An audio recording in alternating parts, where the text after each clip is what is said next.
Halo, ketemu lagi bersama saya Wahyu Hendra Saputra dengan NIM 285-2077 dari kelas 5B. Di sini saya akan memaparkan suatu materi yang berjudul studi kasus yang diampu oleh Ibu Rauda Zaima dari Mumpe dengan mata kuliah studi kasus usia remaja. Nah, di sini kita sebelum masuk ke materi, alangkah baiknya di like, komen, dan subscribe biar saya tetap semangat untuk memaparkan materi. Kita harus menyaksikan. Oke, materi pertama yaitu adalah pengertian studi kasus. Studi kasus secara sederhana diartikan sebagai proses penyelidikan atau pemeriksaan secara mendalam, terperinci dan detail pada suatu peristiwa tertentu atau kasus yang terjadi.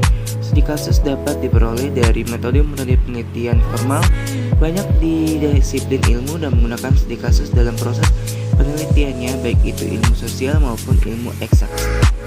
Nah, jadi pengertian studi kasus itu seperti yang sudah saya paparkan tadi. Nah, jadi sudah pada paham dan mengerti kan teman-teman semua? Jadi seperti itulah. Jadi ada ilmu eksakta dan juga ilmu sosial.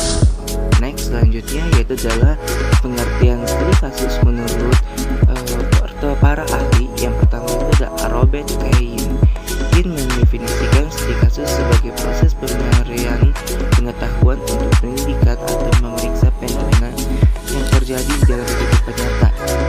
Yang juga menjelaskan bahwa studi kasus dapat digunakan ketika fenomena yang kehidupan nyata di batas ketentuan tertentu.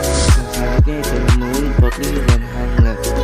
Studi kasus menurut Potley dan Hangle adalah fokus untuk menentukan nilai terkait pertanyaan mengapa individu berpikir seperti tidak. Setiap menggunakan dirinya, mereka yang menilai bahwa fokus tersebut merupakan suatu yang penting. Next, selanjutnya yaitu ada menurut Bapak Susilo Raharjo dan Gwinanto. Sedangkan menurut Susilo Raharjo dan Gwinanto, studi kasus merupakan metode untuk mengetahui dan memahami seseorang dengan menggunakan praktek diskusi dan menyeluruh atau komprehensif. Oke, di sini juga ada jenis-jenis dari studi kasus. Yang pertama yaitu adalah intrinsik. Studi kasus jenis ini digunakan pada kasus yang akan dipelajari dengan mendalam, di mana kasus tersebut memiliki sesuatu yang menarik dan mengandung minat. Intrinsik atau yang biasa disebut dengan sebagai intrinsic interest.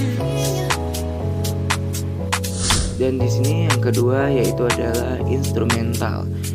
Nah, di sini studi kasus instrumental ditujukan untuk mempelajari suatu kasus yang mana hasilnya akan digunakan untuk memperbaiki atau melengkapi suatu teori yang sudah ada. Selain untuk penyempurnaan teori yang sudah ada, hasil penelitian studi kasus instrumental juga dapat digunakan untuk mencetuskan hasil jawaban.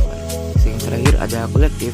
Studi kasus ini digunakan untuk meneliti berbagai macam, baik itu dalam penelitian subjek yang teliti terdiri dari beberapa kolektif atau kelompok, tapi tidak hanya semata kelompok itu yang dipelajari, individu di dalamnya juga akan tetap dipelajari secara mendalam. Hal ini bertujuan guna memperoleh karakter umum yang bervariasi baik itu dari kelompok maupun individu di dalamnya.